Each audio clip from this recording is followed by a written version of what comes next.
Give buyers what they want, because that's what sells. How many times have you gone to a website and what you want is behind a gate? Or you want to talk to a salesperson and you have to schedule it. And you leave frustrated without getting the information that you want.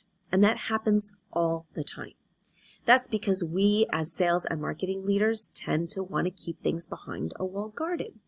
But the reality is that by giving buyers what they want and making your content accessible, it's going to help you sell and do it faster and do it quicker. And the research supports this. Automated demos is the #1 most valuable content source on a website. And that's because buyers come to your website because they want to learn about your products, and they want to do so in the quickest and easiest way. And the best part about providing an automated demo or removing gates from any of your content is that prospects and interested buyers will self-qualify. They will exit themselves if they're not interested, and if they are interested, they will raise their hand and reach out.